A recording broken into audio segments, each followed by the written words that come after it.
Bald eagles, machine guns, tanks, and whiskey. What do those all have in common? Social justice warriors would hate them all. This week, we're taking a look and examining America and giving our takes on how this experiment is going. Take a break from Kanye and the Kardashians, and welcome to another episode of the Bermuda Triangle Podcast.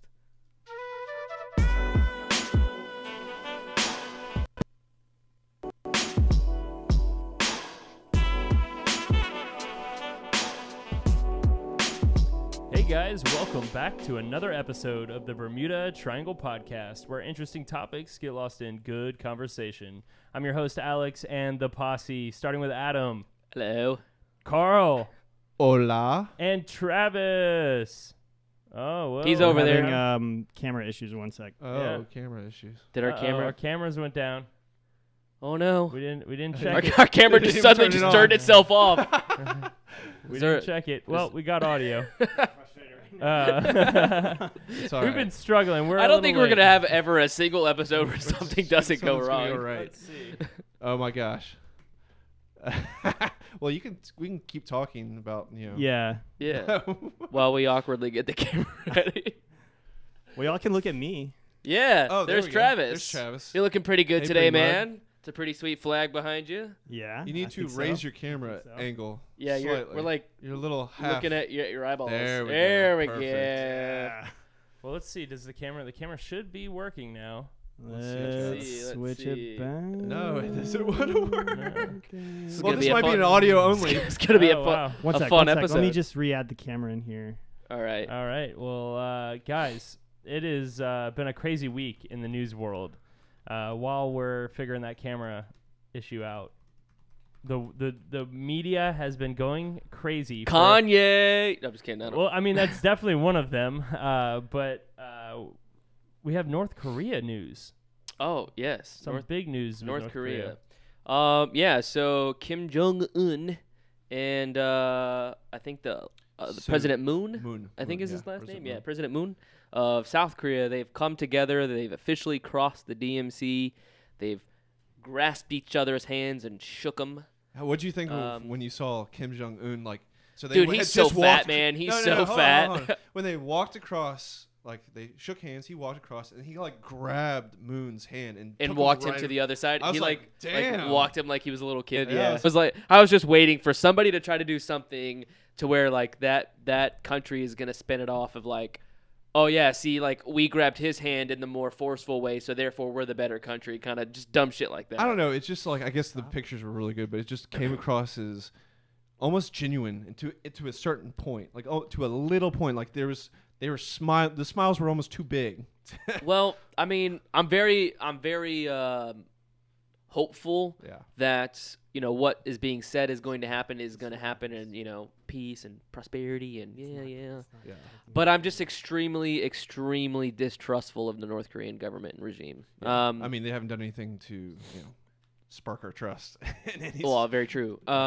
I mean, and they're still. What also kind of found interesting is some of the media outlets have been sort of hailing Kim Jong Un as like this great leader now, and how he's such a blah blah blah. I'm like, you guys do realize he's still a like brutal dictator, and there's like he's like imprisoning like thousands of people in these atrocious labor camps. Like, it's just it's a little mind-boggling to me. I feel like it was a great first baby step in the right direction. It was great, like turning the needle of the political winds and the political movements, the power movements going on in the world in the right direction. I think it was just it's good posturing, and I really think that China or Russia was just like, guys, was telling Kim, just guys, you need to get your shit together and stop stirring the pot.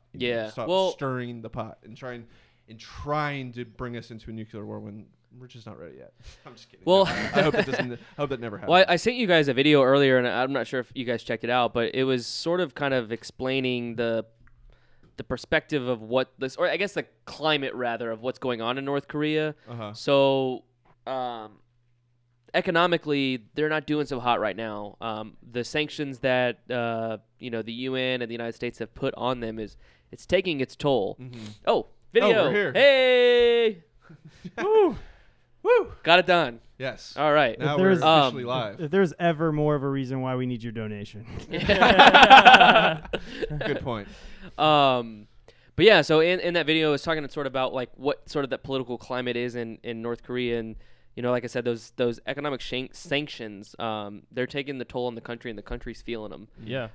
And so much so that the North Korean people are almost becoming resentful of Kim Jong-un and the regime for saying like, look, we're not really seeing the whole importance or why you're being so stubborn about these damn nuclear weapons. Like, we need food. Like, we're not able to feed ourselves. Like, And so there's been a lot of that pressure going on. And then Kim Jong-un is now getting pressure from, obviously, the United States with Donald Trump saying, like, look, buddy, we're not playing any games. Well, think about it this way. So he's revered as a god, or he tries to purport that, or tries to push that on the population. What could be better than, the god unifying the countries together for more prosperity for the country? Well, I think that's the best angle he could take. What interests me a lot is I popularity-wise. want to see the North Korean media and sort of how they're spinning it. I'm just interested in see what that looks like. That's not gonna But be I think it's in there in both sides' interest. Like what we are saying is like the God Savior kind of aspect is. It's been 3 generations now of the Ung family saying that they're going to save this country, and it's only progressively gotten worse and worse and worse and worse. Mm-hmm. And the people are whispering. I mean, you don't get much of a whisper there, but I think his staff is kind of saying like, "Hey, look, it's going to get bad if we don't get some kind of change in where this I don't think it's country the is staff. heading." It's not the staff. And because if that was a sentiment that Kim Jong-un didn't have, that staff member would no longer be a staff member. Oh, Yeah. yeah. Or- So I think it's Kim Jong-un is feeling sort of this pressure of, okay, the people are, pressuring, and sort of there's, growing sentiment of, The social climate the is there. effects of the economic sanctions. And then also I've got, South Korea, South Korea, Japan, and the United States kind of ride my ass. Like, I've got to do something here so he can potentially make both of them happy at the same time by doing what's going on. well, I think they know very well that if war does come to their front door, that they're done. Yeah. They're done. They have Yeah, no they're chance. obliterated. And But so but the interesting sort of the only point to that, though, is that the only way that they historically have felt that they can ensure their future is by developing these nuclear weapons. But I think the harsh reality of that it's not going to stop anything is sinking in a little bit more and more and more. Also, you have to take into the geological area of North Korea. If we were to nuke them, those fallout winds would go straight into China, and that's something we do not want. I don't Japan. think we would nuke them. No, just any nuclear device, any country nuking that country, those fallout winds would blow straight through into a country that we don't want to mess with. China is a beast we don't want to keep on prodding. Yeah, which we keep kind Well, of doing of course with we do. tariffs. Yeah. But in the 2 presidents, or not presidents, I guess he's the president of South Korea, right? Yes, is the President term? Moon. Yeah, okay. Yeah, Moon. I like that name. So, Okay. yeah, I don't know. I just like the name. He, I think, is the guy kind of really running the show here. I mean, it was really interesting to see when they were walking across the 2 borders, and, Ung came down to the south to meet, and they had their little talk. But then he hand in hand walked across the. Yeah, we mentioned. Oh, yeah. I'm sorry. Yeah. While we were fixing the camera, I was distracted. But here's another startling. interesting point to look at as well is that the platform in which Moon ran off of was had an objective and a goal to get the United States military out of South Korea. Yeah. So obviously North Korea is jiving with that too. So they found some common ground into there. So that's what makes me a little bit distrustful is Kim Jong-un sort of just playing the part for now to get the Americans out of, the peninsula, and then after that happens, cool, now I'm running the show. I'm just extremely distrustful of that government. Like, I think they are not going to give up without a fight in anything. How much credit do we give Trump for this? Well, I don't know that, but if you ask the South Koreans, President Moon himself I think their Secretary of the Defense president, or something like that. But hold on, I'm getting to that one too. Yeah. They said, or she said rather, that these talks would have not occurred without Donald Trump. And then President Moon himself has said Donald Trump is responsible for this, and he should get the Nobel Peace Prize for it. So I don't. My opinion doesn't fucking matter. I'm just, what are the South Koreans saying? Well, that's interesting. I haven't really looked too far into it, like what you're mentioning. I haven't read, but I see all the memes on the internet. Didn't Barack Obama win a Nobel Peace Prize? Yeah, I'm not. I'm still trying to figure out what for, but yes, he did. Yeah. Let's. Well, if you bomb 7 countries, you get peace prizes now. Apparently, that's. Which I find kind of crazy, but I see all the memes talking crap about how President Trump is taking credit for, something that he didn't do, but I think he really did instigate. I mean, I don't know. I mean, I'm not privy to those conversations, but if the South Koreans themselves are saying it, pretty sure that's probably what's happening. Yeah, I mean, it's interesting to me. So I'm looking at the Nobel Peace Prize for 2009. It says only very rarely has a person to the same extent as Obama captured the world's attention and given its people hope for a better future. His diplomacy is founded in the concept that those who are to lead the world must do so on the basis of values and attitudes that are shared by the majority of the world's population. Like, what? So what did he do, though? Exactly. Yeah. It's a popularity contest. For his extraordinary efforts to strengthen international diplomacy and cooperation between peoples.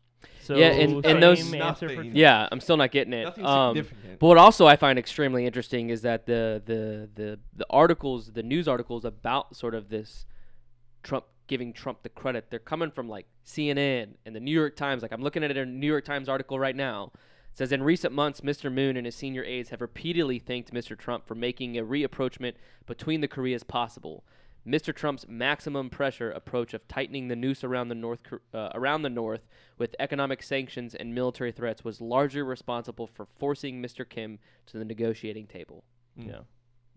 That's coming from the New York Times. Yeah. It's just super interesting. Well, let's talk about the next piece of major news that's been going on. Oh, Lord. You mentioned it a second ago. Kanye. Mr. West. Yeah, I just want to start out by saying, like, I don't really give a shit about Kanye. I don't really care what he says. Travis has got something. I don't find him a super big philosopher or whatever. If y'all haven't heard his new single, y'all need to go check it out. It's hilarious. What's it called? Is it fire? It's like it's got a weird name. I think it's called I don't know what it's called, but it's definitely a troll track to everything that's been going on. He doesn't actually have any bars till the end of the track. Lift Yourself. Yeah, Lift Yourself. Oh my God. It's hilarious. You have to stay in for the entire song. You're going to get like a minute 30 in, you're going to be like, what the fuck am I listening to? But when you get to that like minute 45, So what do y'all think? Do y'all think he's just trying to get publicity for making such a stark change of ideals? Well, that's what so when this was happening, a lot of my liberal left friends were like, "Oh, he's just trying to create controversy and put himself in the news so for his new album to drop," which I mean, it could be the case. I don't know. Yeah. But I don't think he doesn't believe in what he's saying. Well, I think I don't think Kanye is that type of person because he said some weird ass shit before. But I think he's saying some really true stuff still, like especially when it comes to like just freedom of thought. He goes, he said something like, let's the thought examine. police are out. Let's go and examine exactly what he said. That way our listeners know. It's strange to me because it kind of it's reminiscent of what Colin Kaepernick did, but he just had a different message. He just had the opposite message. Or he had a message that didn't really align or did really align with what the mainstream media is pushing now. And it's like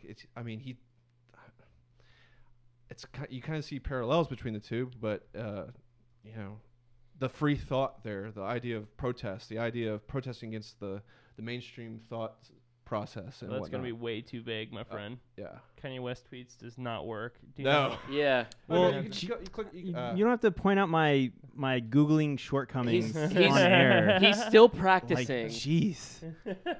So what do y'all think? Do y'all think there's any like parallels between Kaepernick or any like kind of like why is one given more like praise and one is not? Well, for both free thoughts. Well, it depends on who you're asking. True. Because if you look at it's okay. So ask conservatives what they think about Colin Kaepernick. They're like, I think he's a disrespectful. I don't give a shit if he has a job or not. Whatever. Blah blah blah. Like right. They obviously don't agree with what True. His protest or what even maybe his message of his protest is.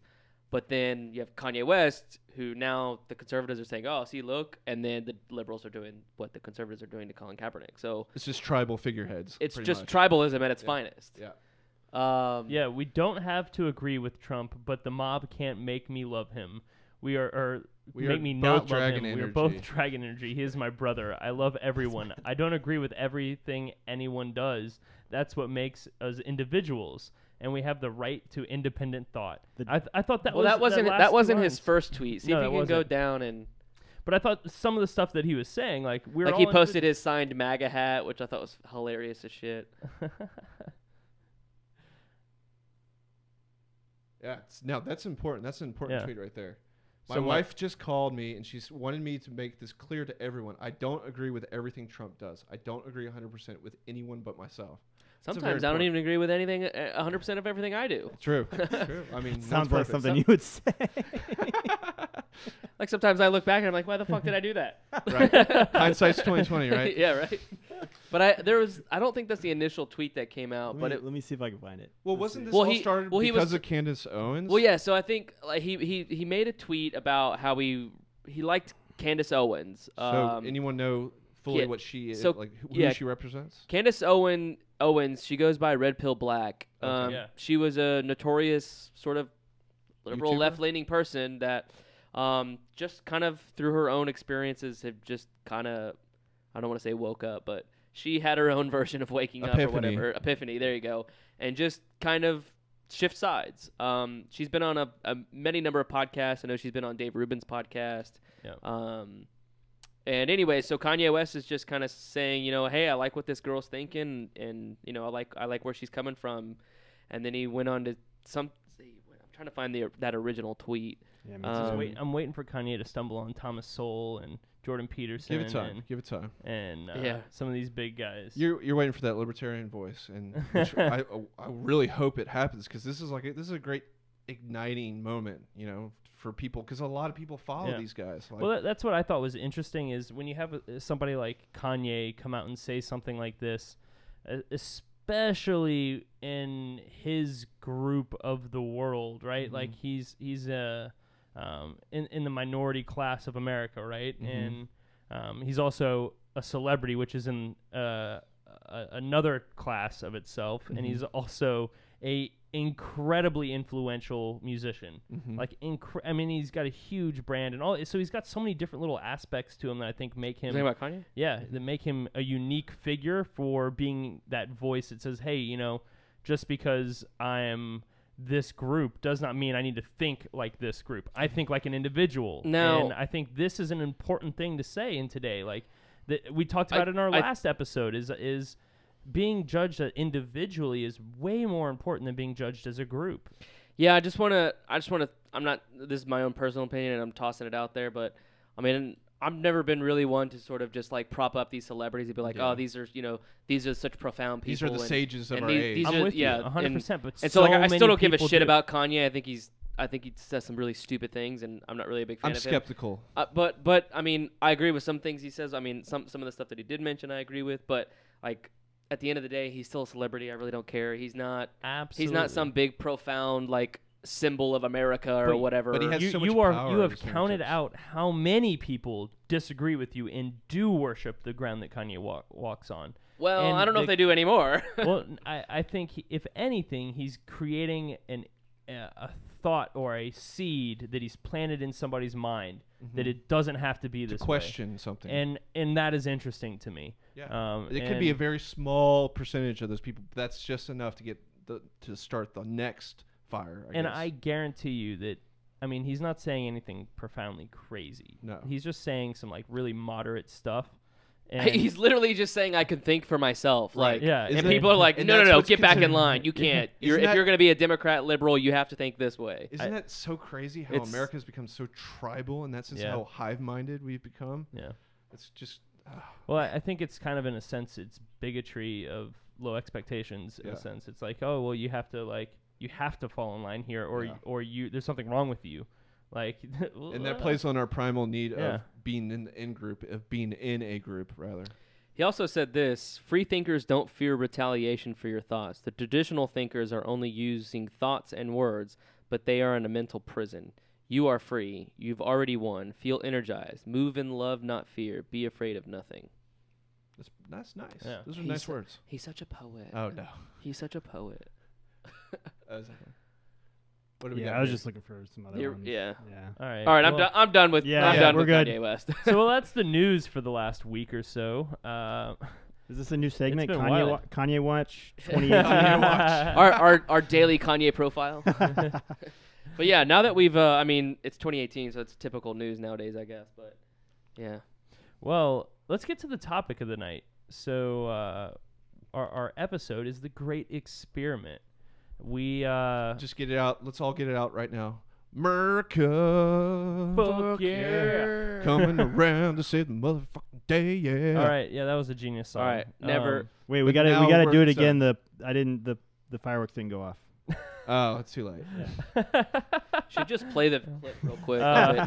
Just That way we can just appease everybody. yeah. No, so what is the Great Experiment, and how did we get here, or where did that term Where did it come from? kind of I guess where did it If you're originate? asking me who the first person that well, no, called no. us the Great Experiment It is, was a I've got French not a dude. clue. I think it was a French dude. Yeah, it's just interesting that like what America is and where we started is why we were called the Great Experiment. But what do you think was the root of it? So the idea, human history has been like the political structures of human civilizations, all major civilizations has been, you have a hierarchy of power where the power at the top controls the subjects at the bottom. So you have the feudal system pretty much has ruled humanity since the dawn of time in all different shapes and sizes.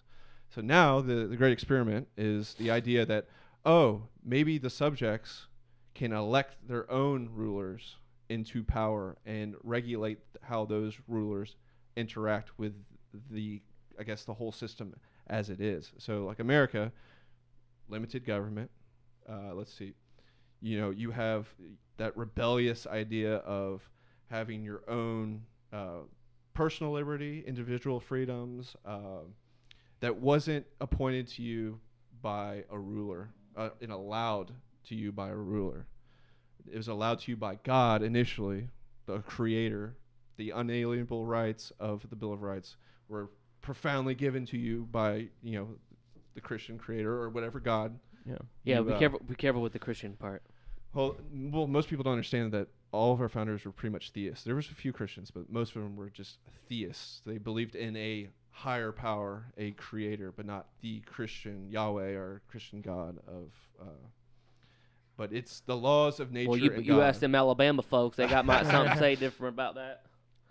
But yeah, the fundamental principles were because was it the Protestants that came over from Great Britain and Europe to settle America initially, or as most people will say now, postmodernists will say today, the oppressors came to oppress the native peoples, and we can talk about that a little bit more. That idea too.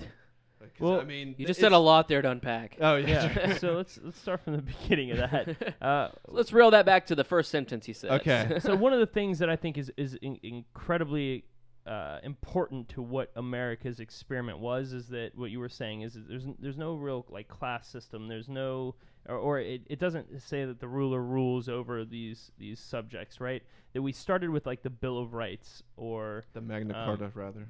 Well, I think the biggest paradigm shift was before the United States happened. It was more or less seen as the ruling party is granting you these rights, and you have those rights because I granted them to you. And they were appointed versus- by God. And yes, and that sort of establishment or that sort of my power originated because God gave it to me, Mhm. and then I, give you It's rights. the bloodline or the power structure. Yeah. So where that paradigm shift came was now the United States was saying, no. We have these rights no matter what. You can't take them away, and everybody's got them. Mm-hmm. Maybe. I mean, we could argue at the Well, I'd point say what that- everybody meant back then, but generally speaking, every common person had these rights regardless. They weren't granted by any one particular person, and they cannot be taken away. Yeah, so you had people in, say, Great Britain where they were ruled by the king. They're just like, I guess the idea sparked from the idea of individual separation of church and state, the idea of having their own religious sovereignty in another place that they could call their own. Though I think, most people say America was based on commerce coming over to create every individual had an economic purpose in the greater scheme of things. and a freedom of economics and religious and social privileges, I guess. Well, speaking of freedom, I just kind of wanted to point out, just to the listeners, that we're going to really try not to dive too deep into sort of the freedom aspect of this conversation, because last week or two weeks ago, rather, our episode was on freedom and the philosophies of freedom and kind of our opinions on that. So if you want to check all that stuff out, go back to the previous episode and then we'll join you back here. But yeah, so we're gonna try to avoid some of that. Another thing we could talk about is how the power, you were saying that the power came from God and it came into these, powerful people, and then it trickled down to the people, and that was ruled over those people. Now we have the experiment is we divide that power into branches, and that has never happened. Checks and balances yes. was a fundamental concept, a new concept within the United States, and arguably it's what's led to many of the successes that we've had. Is sort of like there are three sort of branches of government that we have, the law creators, the executive branch, and then the judicial branch that are separate from each one of each other, but they provide sort of a checks and balance system so that no one branch can have too much power. Yeah. I have 2 points of this that one I'm going to follow up with later when I ask some future follow-up questions. But the first one is the checks and balances that you're mentioning. That's interesting. Is our founding fathers or the creators of the kind of country of the experiment that we were trying was that they really didn't like democracy. Like the democracy had so many flaws in majority rule, and they created the Constitution in its raw form to try and maintain or try and put boundaries that would help protect democracy, and things like the Electoral College and other systems were set up, and we set up these three major branches of government to kind of weigh the balance of that scale a little bit. But I have some thoughts of going forward where we've gone now that we'll get to probably a little later in the show. But I think that was one of the key pieces to what makes us an experiment, is that we were trying to create a limited version of a large country or a large government, and it's something that's never really been done successfully. Every government has usually been a pretty powerful, huge control over its people, or a huge force over its people. And the going back to like the Bill of Rights and the Magna Carta kind of philosophy of America, it was something that everyone wanted to fight for, but we also still needed some kind of order, and we tried to do everything we could to protect that. And it went on for a few centuries, probably 2 centuries, where I think we were running perfectly in that machine. And we've kind of changed.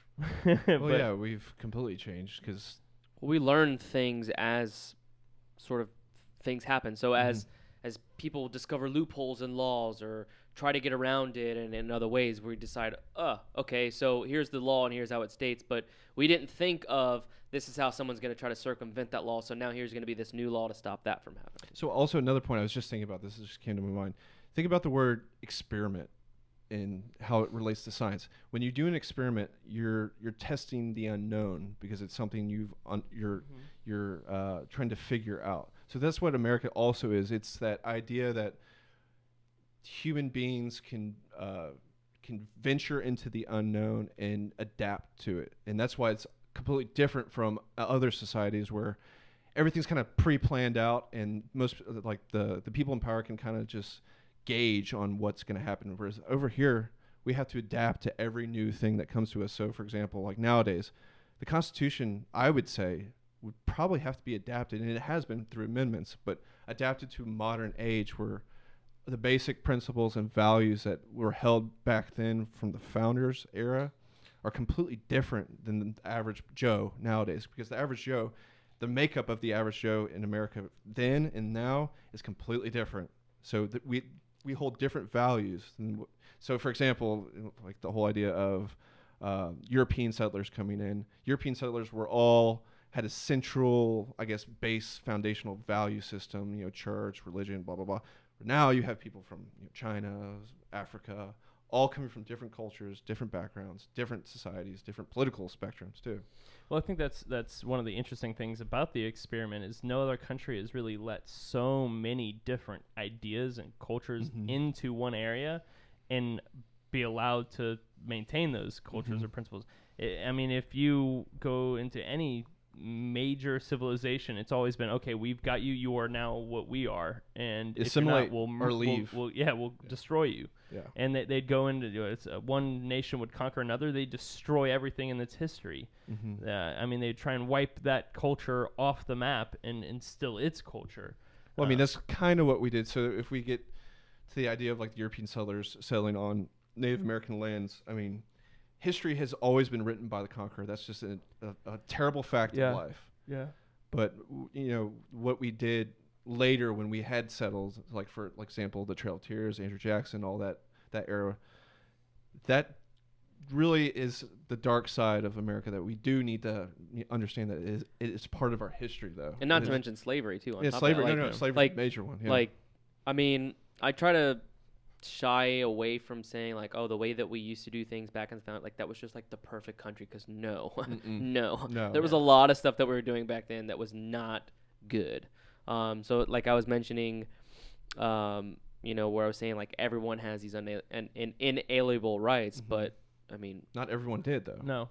What was the definition of everyone at that that point in time? Like women couldn't vote. Obviously, we had slavery of, you know, black people, and, you know, the treatment of Native Americans, sometimes just the treatment of other foreigners throughout our history, even, you know, in The Irish in much New later York times and in the life. Chinese, The Irish, the Chinese, the Japanese internment camps that we had during World War II. Like, we've done some pretty messed up stuff throughout history. Now, that doesn't necessarily mean we have to sort of, you know, throw the baby out with the bathwater. But, Right.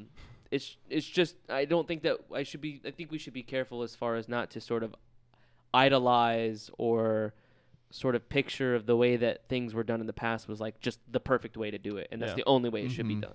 Well, that's the great part of the experiment, I think, is what you're pointing out, is that we're evolving, we change, we grow, we learn, we fail, we find a new way, we constantly have change.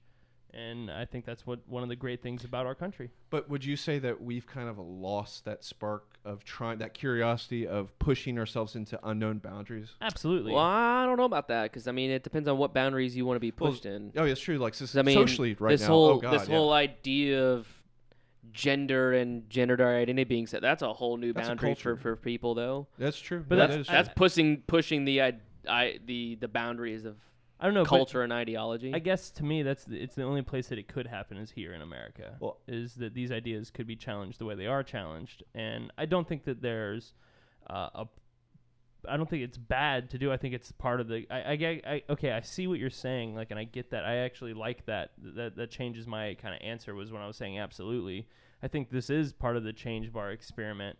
But I guess my concerns are that we've fallen away from the basis of like, hey, we're gonna do things differently and we're gonna do things our way, and we've changed more socially, but as far as like the standard of like the political sphere of our country, we have so many people in this country that just are like, we are, we should be more like this country, or we should be more like that country, and it just doesn't work that way here. Is that I think we need that.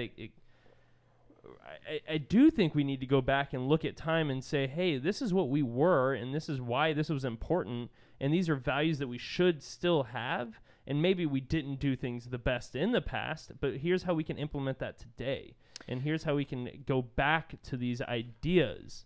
I mentioned that on the last episode. We need to have a sort of like a renaissance of ideals. So, for example, the late Roman Empire was technology, social, everything that's happening in America right now is reminiscent of the late Roman Empire, where at one point, after it had hit that peak where the Renaissance was just about to hit, the reason why it hit is because everyone was just kind of like, okay, this is happening way too fast. No one really knows what their identity is as like society in this greater society. So let's look back on history and try and so what they did is like they reinterpreted Plato, they deciphered all of his stuff, and they went back to the old values to adapt them to how we can try and predict what's going to happen in the future.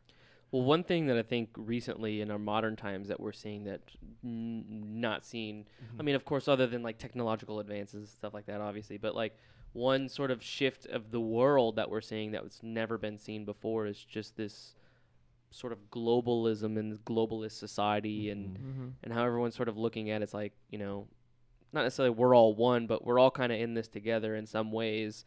And so I think, and that's what sometimes leads people to maybe say, hey, you know, the way that they're doing it over there, it's not that we have to do it that way, but maybe we can just take that one particular idea and maybe figure out how to make that happen here.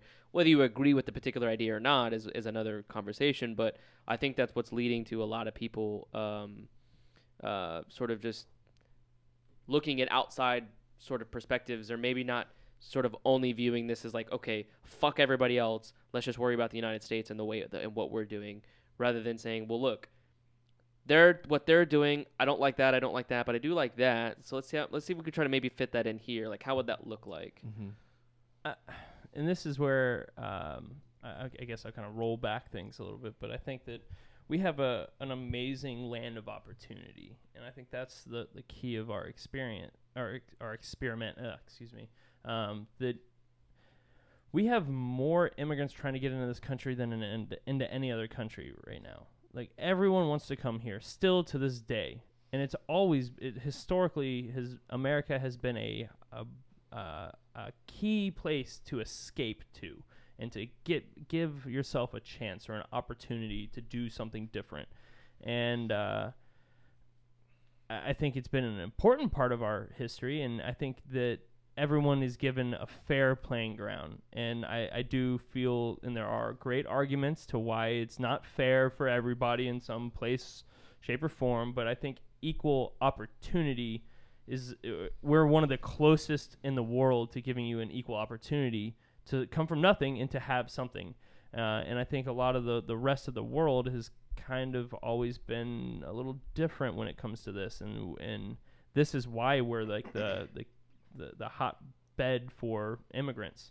Would you say, this is just another thought I just popped in my head, would you say that people, when they say that, oh, we should take these things from this country and these values from that country, do you think they're just tired of consumerism, tired of materialism, tired of just the facade that it gives to people's lives? Like the idea that we have to buy ourselves into happiness and buy ourselves into this illusion that we're living a moral and just life. And they see it in other countries where they don't value materialism as highly as, like, say, for example, like over in Europe, I know where they value more family traditions and whatnot. So it's a longing for the traditional way about it. So, like, for example, like I'd say more like the right side, like the Trump, like for the reason why Trump might have been elected is because they long for that time period, like the 50s and the era of the nuclear family, the era of, you know, religious values and core community values. Do you think people long for that again? Possibly. Maybe not. Because, I mean, if we did, we would have that. Like this idea, like I can understand the history of how religion's been so tied to sort of our culture and our society. I don't think it's so much anymore. I don't see a problem with that. I mean, I'm not a religious person. I think for some people that's a great part of their life, and by all means, do your thing. But I don't think it has to sort of be an integrated sort of within the fabric of the society kind of thing. It doesn't have to be now, but it's saying it was, and they long for that. I just think people want the right to be able to do what they feel makes them happy, and this is the closest place to get that. If it is that, then yes, they can find it here. If it is that they just want to escape economic issues and find economic prosperity, maybe it's that. If it's a government that is destroying their lives or their country, then maybe it's that. Like there's hundreds of reasons why they would want to come. Well, here. I'm not talking about people that want to come here. I'm talking about people just in general. Or just there's like a sense of I can't think. Hold on one second, Travis. 1 second. There's like a sense of just tired of, like we use the word woke, people are becoming more woke to the idea that consumerism is not the end all be all of a great life, you know. And did you want to add to that, Travis? Yeah, I mean, one thing. I'm not saying this is what you're trying to do, Yeah. but it's very hard to generalize Of course. the population of the 325 million people that live in this country. Did you just Google that number? Maybe. I'm just kidding. But I think that's one of the biggest differences between the age of our forefathers and the age that we live in nowadays is that I feel like if you lived back then, it would have been a lot easier to generalize the public. I feel like now in this age of globalization that we live in, it's people are finding themselves in even more segmented groups, and it's very, very difficult to appeal to all of those groups. And Sure. I think that's one of the biggest differences between our forefathers' age and the age we live in now. So that brings me to a question. Sorry. Well, I was going to say a couple things. One thing that I think that we all should be careful, because we kind of talk about it often, is like, you know, we talk about that sort of like that tight-knit, smaller community kind of thing, but that still doesn't necessarily mean that tribalism will go away. Like, you can still very much have tribalism within that sort of idealistic, you know, I care about my local community kind of thing, because then it's like, nah, fuck your community, my community's better. Like, what we're doing and the way that we think is the right way, and what you're doing and what you think is the wrong way. The difference is in my ideal world, is that would be based on non-aggression principles. That's those communities. So you wouldn't have that tribalism in a sense. Yeah, but, I mean... You could just leave. But it's a fact of life that friction happens between people. That's true. No, that's true. No, I'm not completely discounting that, but ideally. But I think, well, I was going to say, the second thing I was going to say as far as this idea of like kind of looking back and seeing sort of like, you know, I guess this nostalgic kind of time. Mm-hmm. Well, I think you have to look back like what world events were occurring back then. Like, so, you know, World War II had just ended, you know, that sort of psyche and sort of the way that society was, you know, the economy was bustling and everything was moving, and then like, and then everybody came back realizing how fragile life was, and like it was just like carefree, just like, you know, whatever, man. The hippie movement. Not necessarily just the hippie movement, but I'm talking about like the 50s, where it was, you know, the baby boomers and whatnot. Everything was just come back, you know, those fathers were out in war, you know, those young sons, you know, didn't have their family, so now it was very much more family centric. And I think that sort of thing has, whether you think it's good or bad, has just fizzled out just through time, through natural time. And it's not that I don't think people don't see an importance of family. I think a lot of people still do see an importance of family. Well, I could add to that saying there's probably, like, most people are unconsciously aware of the burden of debt we're in. Like, I think it really does have a mental, I guess, hindrance on a majority of people, like the trillions in dollars. You're talking about the country's debt? Yeah, the country's debt. I mean, yeah. I don't know about you guys. I don't personally walk through my daily life thinking, that's why I said unconscious. $1.2 trillion. I don't give a No, but shit. you see it in the degradation of society itself, the way the culture is going, the way the messages that are being put out. I wouldn't necessarily chalk that up to the debt. I'd say it plays a major role. I'd say it's one of those things that simmer at the bottom. Like, if you think, like, I think if you went around and asked everybody on the street, like, you said unconscious. You would get. I said it simmers at the bottom of your unconscious. It just kind of like lingers there. It's there in the background, just kind of like in the periphery. Yeah, I don't think so. Okay. I think when you would, because you can still analyze your subconscious consciously. So I think if you were to ask people, you know, hey, do you ever think, like, I think most people will obviously say, yeah, that's a concern we should probably address at some point. But like, I don't think really people give a shit, man. Like, my daily life is not affected by the debt. I mean, I'm like, kind of I'm concerned with like my personal finances and stuff like that. Like, I know that the national debt's a growing problem. I know that's there, but like, it's such a distant thing from like what's immediately in front of me that concerns me. And that's why I think life. that's the most scary thought. Most people just it's just debt has no meaning to anything. Well, I think the reason why is because I'm not the one that spent all that fucking money. No, that's what I'm saying. But it still affects all of us. It will eventually. Yeah, I mean, I think it is woven within some of the sort of issues that we have, maybe economically. That's what I'm saying. And That's stuff what like I'm trying that. to say. It's like a web. I don't know. I'm kind of swerving the conversation Go a little ahead. bit, but I want to get to, do you think that this experiment is, when they claim that this is the great experiment, there's a lot of skepticism on, will this experiment work? Do you think it has worked? In that doing what? That completely it completely depends on your definition of success. Okay, Yeah. Travis. Has Well, I think you got to I think the bigger question to ask is like, what are we trying to experiment on? Well, what are you measuring that? Yeah, exactly. I mean, what are we trying to measure exactly? I mean, if we're talking about, okay, we have a country that's lasted 200 something years. Yeah, okay, cool. I call that a success. It's not very long in the. Well, of course, but I mean, it didn't fail in the first 5 years. Right. You know, it's still going. So I would So- consider it the fact that it's still going to be a success. My answer, I guess, to answer my own question would be no, it hasn't worked. Is that the experiment was the things that we started talking about is this limited government, this like small centralized government allowing states to have their own laws and allowing the people to have their rights and to have more freedom and more liberty and more open choice in the world and how you live your life.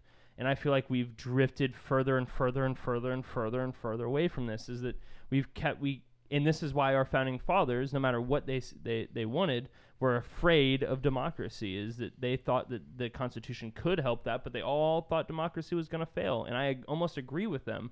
Is that we have continuously handed our powers over and over and over again to a centralized government, and now we've got this huge central government that runs the whole country, and when we should be running it locally, or we should be doing it in smaller groups. And this is why I personally think that we failed, in that in order to fix a lot of the problems that we have in this country, and we were talking about partisanship earlier and all these things, is that we have to divide this country. Is the only way I think that we're going to be able to manage. You might want to reword how you divide this country. Yeah, it's not. No, okay, separate certain areas of the country. I don't know how you want to Worse say it. I don't. Yeah, I think that was worse. Go back to divide. I think. What do you mean by that? Explain what you mean by that, I because think that sounds really bad. I think that states will secede. I think that it's the best thing for us. I think that. Are you calling for a goddamn civil war again? No, I don't think it needs to be. Traitor. That way. I think there's no way we're paying back these debts. There's no way we're agreeing on everything. I mean, half this country thinks that one half of the country is the devil, and the other half thinks the other half of the country is the Nazis. Degenerates. Right? Like we have such a polarized system, and I don't think that's definitely a generalization. It's definitely a generalization. Like, there's a lot of centralist people in the world or in this country, but I think that the only hope that we have is to go back and start re-chalking up this country. What are we? How do we find what we are? Going back to some of the things we mentioned in the last episode on, like, maybe, this state becomes a more free state and starts to reanalyze the things that our founding fathers wanted out of this country, but doing it in a modern time and rewriting constitutions and still acknowledging the Bill of Rights and your unalienable rights and things that are really important to humanity, but stepping away from these huge just monopolies of the state. I was just going to say a quick quote from John Adams. "Liberty cannot be preserved without a general knowledge among the people," said John Adams. And Thomas Jefferson declared, "Whenever the people are well informed, they can be trusted with their own government. The boys of the rising generation are to be men of the next and the sole guardians of the principles we deliver over to them." That's how you solve this problem, is education. Educating the next generation that will be in those hallways of Congress, on Capitol Hill, declaring and making all of the Well, that's where the big question comes, though. If you, like, to me, I think it's such an empty thing just to say, oh, education. Okay, well, what education? Like, what lessons will you teach them? And then, hold on, would you say that it's therefore who dictates what that education is going to be from what perspective? Because if it's like, oh, the education of what the founding fathers were, okay, well, what if we don't agree with them anymore? True, that's a good point. Like, so that's the but the truth is the truth. I mean, if it speaks to a lot of people, then typically you're in the. I think you're. Yeah, but some people on the other side don't necessarily agree with a small government. Well, this is where I think the failures of our experiment is that we've gave the reason a lot of these people think this way is they've grown up in generations of state-run education and just state-run, or just they have grown up believing that the government is there to fix things for them or be their savior. So I mean, I agree she with does some of the finish. things that you're saying, in that, there is this divide that seems to be widening in the country. But I mean, I think that's one of the great things of this experiment, is that we have these multiple viewpoints to these issues, and that we aren't killing each other in the streets over it. I mean, I'm not saying Have you it's been to Chicago? I'm just kidding. but I think that that's one of the greatest things that we need to preserve in this country, is that ability to come together even though we disagree. Like that to me is the experiment. Like, So I'm just pulling a quote from a Forbes article that's talking about how they think that the experiment has been a failure, and it's hard to think of other examples in history where so many checks and balances were placed upon centralized political power, and it is also impossible to think of a more dangerous and powerful government than the modern American Leviathan. The abysmal failure of such a noble experiment should give us all moralist pause. It is the smallest possible government has grown into the largest conceivable government within a few hundred years. It is hard to imagine what kind of theoretical system could conceivably control state growth in the future. So they're saying like the experiment was that we tried to limit the size of a state growing, and the experiment failed because no matter what we did, it's grown, and it's grown, and it's grown faster than ever in history. And we made this experiment about controlling government, and that was what was unique about the American ideal, the true experiment was that we were going to control the state. And it just, to me, it's a failure because we have not. We've completely gone the opposite direction of it, and that we went from the smallest to the largest government in the world in less than a few hundred years. But is that what freedom entails? That depends on who you ask. Yeah. Like, is that the price of freedom? Having a near free government it just grows in perpetuity. yeah, I mean, is it even possible? Is that even possible And to have? what they're saying is that Like, especially when you're talking about a population of what was it, 325 million. Yeah, I mean, is it possible to have a super small government with that many people? And that is why I think we need to divide, because it's too large. It's become too hard to be able to get a So you're saying there's too many perspectives. Sounds like treason to me. To take into account, right? Yeah. It's just too much, and we try and boil it down to a two-party system, and we try and boil it down to the electoral college, and then there's that's a major the problem voting. The voting system is all screwed, like that. It just doesn't work. I don't think. The size that we have. So I disagree a little bit in that we need to split up or divide or what have you. I think that the states themselves need to be given more power. I think that was one of the original intentions of the experiment, is that the structure of our government was intended so that you have these individual provinces that could experiment new laws, and if they end up working, like, legalizing marijuana in Colorado. I was just going to say that's no more evident than the current sort of climate of legal marijuana. And that shows its success in that smaller environment, thus proving that it needs to be adopted at the federal level. And I think that's one major thing we've gotten away from, is that balance of power between the states and the federal government. To me, the whole marijuana thing just brings sort of hope to this idea of, taking power away from that federal government if the people see it fit, is that like leave it up to the states to decide. Yeah, but every state has such different needs and resources, of economic problems and whatnot. So I totally agree that it should be up to the state to figure out what they need, but to say that it should go to the federal level and be dictated across all of them. That's what I'm. That's what I'm saying. Yeah. I'm adding on. I'm adding on, not disagreeing with it sounded like a counter. No. I'm just adding on to agreement to that. So I totally agree with that. So continue on. I think that is a beautiful thing about our government, and that's what it should be like in practice. But I feel as a whole we have almost gotten too far away, and there's little victories here and there, but the victories aren't grand enough to they're not what Alex wants. No, it's not that. It's that, like, yes, okay, we have a few states that get to practice little things here and there, which I think is the point, and it should be this way. But we have literally just Like Congress keeps handing power to the executive. Just every day But, we hand more power. we could potentially be at the point of the limits of the rubber band where it's going to pop back. Like, I mean, we're seeing it. Yes, that's why Rome wasn't built in a day. Mm. Things take time. That rubber band kind of coming back towards the middle, that's going to take some time. And it's like there's some stuff that's within our current sort of climate of this country. It's what's happening. I mean, medical marijuana with the states. You're seeing people slowly realize, hey, if we're going to give more power to the government, then when a political party that I don't like is in charge, they also have that power. Mm-hmm. And then so like they're kind of saying, well, maybe then we should just not give that power then. So that way, it's nice that when I'm in power, my political party has the power, but when I'm not in power, the opposite has the power, and I don't like the opposite having the power. So like I think we're slowly getting to that point. People are fed up with the two-party system. I mean, that's a growing sentiment throughout the the average population. So like maybe we're reaching a point to where we're going to come back a little bit. Okay, and I'm going to tag on. So we'll tag on it. Maybe oh, you got sweaty. Yeah.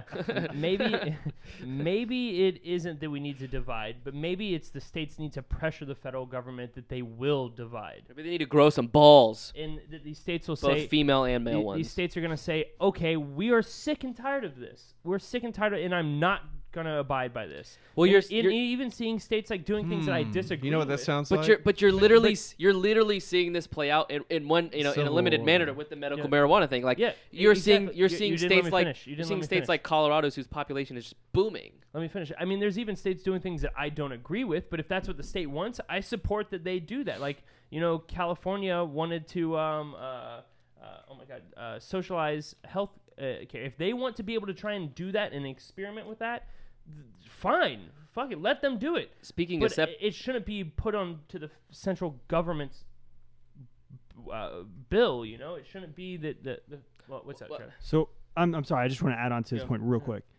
Like, let's pretend California, perfect world, finds the way to socialize healthcare, and it's clearly going to work at a federal level. You don't think that should be adopted? If they find, I guess what I'm getting at is socially adopted at the federal level. So I don't think marijuana should be a federal level thing. I don't think the government should have ever made it an illegal thing first. Well, because that's the problem is the federal government got involved and said it is an illegal thing. Well, but now the states are having to fight back for these rights. And what it should have been is if a state said they don't want marijuana in their state, then that state should have made it illegal.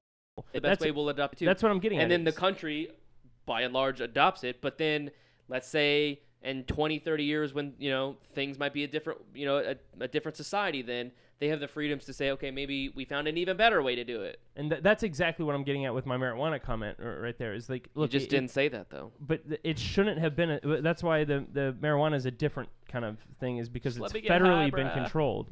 It's federally being controlled, and in social and in healthcare, it shouldn't be a federal issue to me. Once it becomes a national thing, we have problems. But if California gets it to work and Texas decides, okay, they got it to work, let's follow suit and do it. Great. If Texas can do it, then they do it. But it should never be forced upon every state because it's different. I agree with that. I don't believe it should be forced. Yeah, but that's where I'm saying our failures are, is that we force things nationally across every state when it should very well be a local state-by-state thing. And I don't think we would need to have secessions of different states if the states truly stood their fucking ground and said, I am going to do me in my state, and this is how it should be, and we're going to run it this way. And if it fails, and we'll feel the problem, not the federal government. Well, the problem with that is, I guess they were threatening to pull funding from sanctuary cities, right? But this is where I think if you have to subsidize something, the government has to get involved. It shouldn't exist, and this is where in a more open, true marketplace, a lot of these programs and a lot of the things we're doing wouldn't. First, there's grander problems with where our money is going and why we have so many problems. And I think a lot of these simple issues that we would be okay for, we would have no problem funding in state and local areas if we could get rid of some of the national issues with the welfare state, the military industrial complex, these huge just leeches on our income that are killing the states. And that's why one state has to get funded by the federal government to siphon money off of another state, because one state doesn't have that many people running welfare in it, and the other state has millions running welfare in it. And so you have to give money to that state, because the people in this state are having to support this state because they don't have enough people to support each other. And these things would have failed if it were a state-by-state basis. And then we would have learned in those experiments this doesn't work like this, and we shouldn't do it this way because it's obviously a failing idea.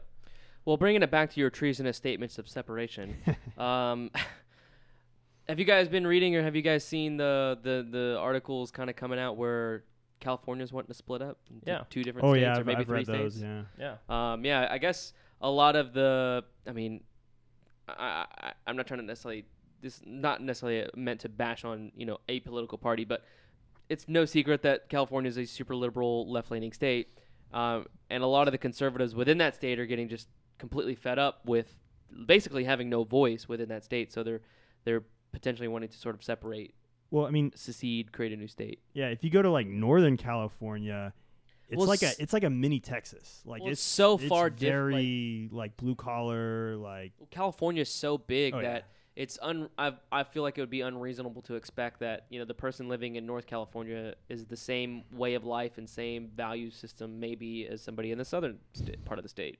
I don't know. No, I think you're right.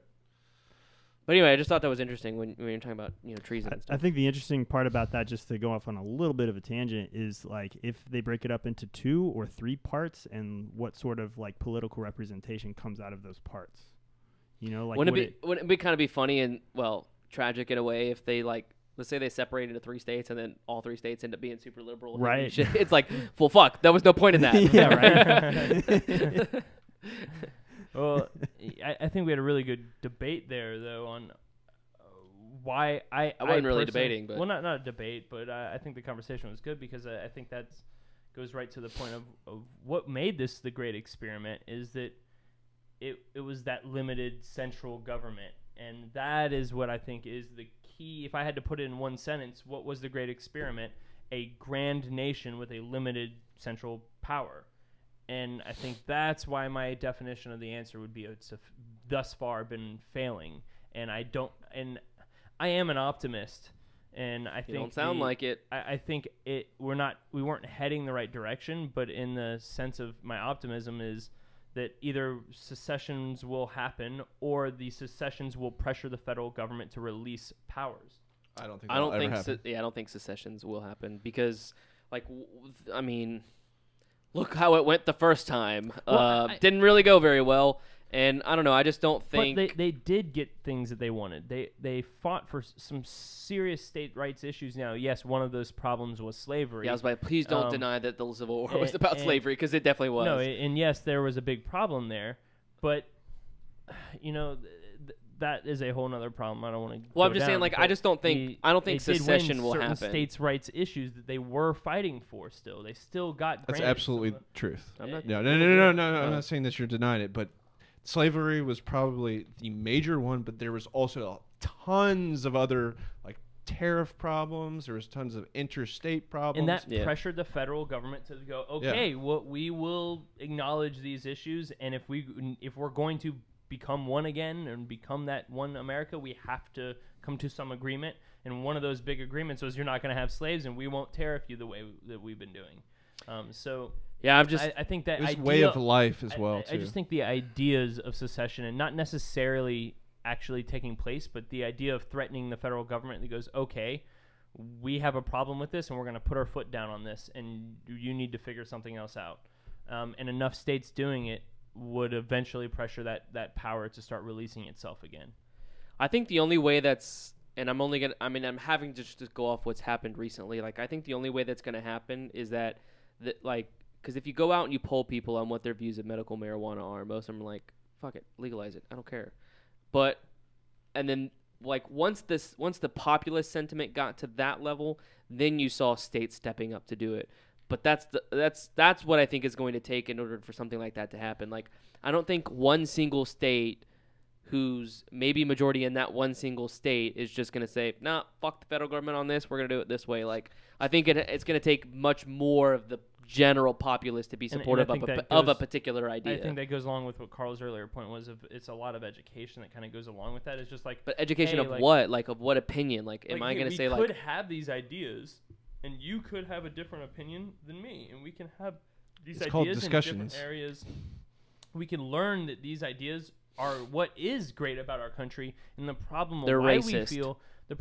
we feel divided is that we are forcing the hand of everyone to think one way, with the federal government making it that way. And if we all came to go, okay, well maybe we shouldn't have that much power, and I think a lot of the liberals are seeing that, or I hate saying liberal, the leftists are seeing that with Donald Trump being elected, they're all going, oh, not my president, not my, and all these crazy oh shoot, things. all that power we forked over Obama, it's now biting us in the ass. Exactly. And I think this is kind of awakening people on both parties to see that they We don't got to figure out think another they word want. besides awakening or woke or I just, know, I just it's- can't bring myself to say it. Enlightened. Yeah, I just wanted to say something, I guess, on the whole, strengthening states' power. I think one reason states have less power than they do is I feel like this is excluding Texans and maybe like some other states here and there, but like for the most part, I feel like people don't identify with their state. Like people like have completely lost their personal state's identity, and they're like, I feel like there used to be a time in this country where you would identify more as like a Louisianan or an Alabaman or whatever than Whatever an they're called. American, right? Yeah. I think the Alabamas are just called cousins. I, No, but I mean, I'm not sure exactly I mean- what makes Texas so unique in that. I mean, we were pointing to Yeah. that earlier. Yeah. But why do you think that is? Why? What are the I don't know. It's just reasons behind that? Like, just guess. Just throw out guesses. I mean, we're just better. We just are. What do World you War mean? II. No, I'm talking about. I'm talking about why you were saying that people are losing their identity and where they were born and the places that they were raised. Because in the past it was like, oh, if you're a Roman, you had like a sense of air about you. Well, I There's think like- I think some of the technology that we have nowadays of like me being Blending able the to lines. talk to somebody clear across the world, like we're not as yes, special as we thought we were. well maybe, Or but just blurred like the border.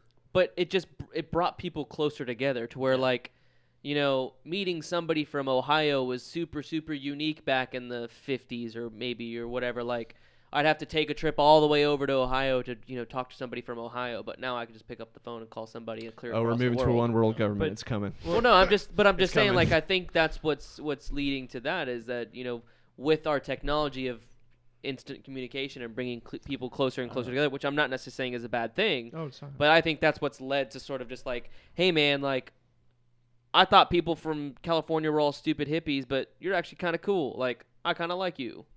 I also would attest it to some of the, I guess, federal law, though. Like, each state is not as unique as it used to be. So there wasn't something I don't know. It's State income special. taxes are pretty dope. Yeah. We ain't got them here. Exactly. Well, Amen. so that's. I mean, there are some things that some states have, and that keep that state unique. But there's that just getting slower and slower. And like in our Well, that's in what- one of our other episodes, you were saying, when I was saying when each state should be more free in being able to make its own laws in its community, and you were saying, well, then you'd have to memorize all these different laws in each area, and you. Well, no, you find we out- were not talking about the state level. We were talking No. about like and- the individual community level of like my but 10 people and you your 10 would people. find that we tend to kind of align on a lot of the there's already lots of different laws in all these states and all these counties and all these areas. Like you go to some areas, you can't buy beer in certain counties, period, right? Like there are some very different laws just down the block from you, and you don't have to think about them today, but we still have some differences. But I think those differences on like a grander level, the big important things are still the same, like, right? To me, that there's a level of fragmentation that's like, okay, too much fragmentation, but not enough fragmentation as far as like Yeah. separating. Like, I'm definitely for states' rights and the state's abilities to say, okay, this is the law we're gonna have here and the law thing. And it's not that I'm not necessarily for like city rights or whatever, but like when you break it down further and further to smaller and smaller things, that's where life becomes harder and harder and harder. There's a happy, I won't say even What do a you happy mean by medium. life becomes harder? Well, because he was addressing the point where I was talking about, there'd be a problem because in like okay, this house has this rule or this law, but then I go to the next door house and it's got, completely Well, I mean, different there's laws. plenty of towns across this country that are just there's closed in, private. They have their own community. They sustain themselves even across the world too. Yeah, but I'm just saying, like, I'm not pinpointing it to like, oh, cities is the exact level, or states is the exact level, or the federal government's the exact level. I'm just saying there's some level of fragmentation where if it's too much fragmentation, then maybe too difficult to live in is maybe the wrong word, but it just becomes it's too much of a nuisance than that sort of maybe optimum level of fragmentation. And maybe that's why California wants to divide, though. Well, I was just gonna say what's interesting though is you're seeing a sort of a mass exodus of California. From people from California leaving elsewhere. Like I grew up with this one guy. His dad was a VP for New York. Okay, yeah. His dad was a VP for a very big oil company. I'm not going to say which one. And they lived in California, and they moved here, and they got a house, and that's still to this day the biggest house I've ever stepped foot in. And I'm like, holy shit! I was like, what was like life in California? Like, where did you live? One-story house. He was like, yeah, we just lived in a normal looking house. And I'm like, what? $4 million gets you a lot of square footage. And then when I was in the Army and I was stationed in California, I would see that because you just get a flat sort of housing rate, and I would see what a lot of soldiers, they try to buy like a cheap place and then pocket the rest of the money, which is completely okay to do. But I would see like how much people were spending on like just a little shoebox, little shithole house, and I'm like, $350,000 for that 4,000 square feet for that little 1.5 bedroom shack. Yeah. location. It was amazing. It was just it's crazy. It's just utterly insane. But that was what I think you have when you see an extreme of a state just taxing the shit out of itself. Yeah, sure. Well, I think this is a great time to take us to the quote of the week.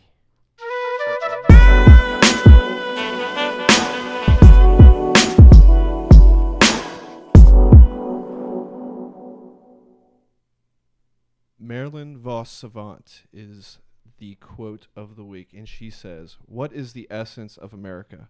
Finding and maintaining that perfect, delicate balance between freedom to and freedom from." You got to get better at saying these. I don't know.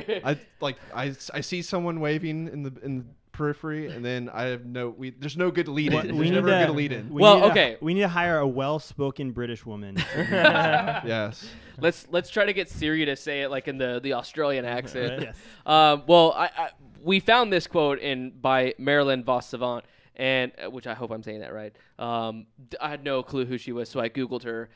It turns out you and me both. It turns out we got a rock star of a quote because Marilyn Vos Savant she's an American public figure, but she's best known for having the highest recorded IQ according to the Guinness Book of World Records, though they no longer maintain this competition. So back when they were, she's just super freaking smart. I think I looked it up. She had like a 288 IQ score, I think is what it was. What did she do? Did she do anything with that intelligence? She's an author. She's an author and a columnist. Okay. That quote comes out of a book that she wrote. Parade. Or no, comes out. No, that was a magazine column she ran in Parade magazine. I want to reread that last line. Is to find maintaining the perfect balance between or delicate balance. Let me read it. Finding and maintaining that perfect delicate balance between freedom to and freedom from. Which I find is really interesting. And you brought up a great example of that to me. You know that the baker and the cake for the gay couple is the freedom to say no to that couple and bake their own cake, or the freedom from the gun pointing at your head saying you have to. Well, I mean, we have in this country of like, when we're talking about something like baking the cake, like does the one side have the freedom to say no of baking the cake, or does the other side have the freedom from someone saying no to bake the cake, or whatever topic what is? I wasn't talking about guns to people's heads, but I'm just saying like I amplified it. But I'm thinking like the freedom to do something and the freedom from something, I think, is such the nuanced part of the debate of what we have about everything. Do I have the freedom to smoke marijuana, or do I have the freedom from having a society with marijuana in it? Like, what is the answer to that? Right. So That- anyway, that's why I really like this quote. I think that would have been a little more relevant to last week's topic. No, but when we talk about the United States and its founding, like these are the conversations that we talk about on every echelon of topic of laws of moral values of doing this or not doing this. Should there be a law for this or should there not be a law for this? I mean, it really comes down to The freedom of consent. finding that balance between the freedom to and from something. Yeah. I balance, or I have this kind of debate in my head all the time with certain regulation, and y'all argue and we argue on different regulatory issues all the time, right? Like, We for were talking example, the about earlier. Verizon. Yeah, we're the Yeah. Sprint and Sprint, T-Mobile merger. We were Treason. before the episode. We were kind of debating on if it's a good or bad thing for the country, and I think this is exactly this quote is like, is it freedom? Do we have the For- freedoms to monopolize, or should we have the freedom from monopolies? Yeah, and I think that's a really beautifully worded quote. I can totally see that she's a genius. But like what the way that kind of mind fucks me is that I go back through and I think of all the things of like I just sort of run a list and almost like a T chart in my brain of like, okay, we should have the freedoms to do this, but we should have the freedoms from this. And then like I come up with a thing. I'm like, well, does that fall here? Does it fall there? Like where does that fall in? And like I don't know. That's just the mental thing that it makes me do when I read that quote. All right. But yeah. Hey, guess what next weekend is? Cinco de Drunko. It is the wonderful Mexican holiday that we celebrate in the United States for some reason of Cinco de Mayo. But yes, next weekend is Cinco de Mayo, and it is not too late to head over to Blue Frog Party Club and get your party in a box. I hope it comes with a sombrero in there. I'm going to have to ask your brother if it's in there. It better. But yeah, you can the party in the box. I mean, it comes with everything that you need. Recipe cards. I'm sure it's gonna have a margarita recipe in there. I don't want to disappoint you, but I'm sure tequila is involved somewhere. For sure. But get your recipes for food, drinks. Get your invitations. Your shopping list. I mean, literally everything that you need to throw a great, fantastic Cinco de Mayo party. You just need this box, and that's it. So you can head over to bluefrogpartyclub.com, and you can use promo code Bermuda, where you can get 15% off that Cinco de Mayo party in a box. Oh, I can't wait. I'm ready. Do it. I'm ready. Is your body ready? It's ready. Guys, dude. We could talk about this all day, though. We get really kind of worked up. I mean, we had a great conversation. I feel like you mostly speak for yourself on that one. You don't think we just could change argue we about? to I. Oh, okay. I get really, really worked up. I And get really excited about it. I do. Well, we were doing it right before the show about, like we said, about the merger of the companies, and is it good or bad for the American people? And I think this is the great conversation about the great experiment of what this country was. Is what are we doing, and is it great or are we going to fall from greatness with? You've been saying great, and I'm really hoping that you say "Make America Great Again" somewhere in there. I'm pulling a Trump moment. I'm sorry, guys. Believe me, it'll be great. It'll be the greatest experiment of all time. There's never been an experiment as great as this experiment. Like Kanye said, we got to get that dragon spirit. Get that dragon energy, bro. That dragon energy there. That's I it. so identified with the dragon energy. I love that meme we posted the other day. Spirit animal. Let's go on the internet and troll some people. There's just so many memes of them like both like leaning back in a chuckle, like together. Yeah. But hey guys, if you would like some more, if you couldn't get enough Bermuda tea in this episode, head over to bermudatea.com. You can check out all of our extended content. You can check out all the episodes that you've missed, see the YouTube videos and the live streams on there. Of course, we're on all major social media platforms: Instagram at Bermuda Triangle Podcast, Twitter at Bermuda Tea Podcast, and Facebook.com/Bermuda Triangle Podcast. Of course, give us a like, hit the subscribe button, which will be down there somewhere, maybe there. Close enough. Yeah, it's hard. Somewhere. Anyway, yeah, somewhere over there. And also, if you'd like to go to patreon.com /Bermuda Tea, or you can go to bermudatea.com/donate, where you can donate to the show. We could really use that. We're poor people, No, I'm just kidding. No, we could really use your help in making the show a little bit better. We're doing the best that we can with what we got. But yeah, your support would be greatly As was appreciated. evident during the beginning of the podcast. Yeah, which I but we would got like that to camera to work. apologize for. Yeah. We will one day stream an episode with no technological problems. Gonna happen. Flawlessly. One day. We just need some help. Yes. But guys, it has been another fantastic, amazing episode of the Bermuda Triangle Podcast, where interesting topics get lost in good conversation. We'll see you guys next time. Peace.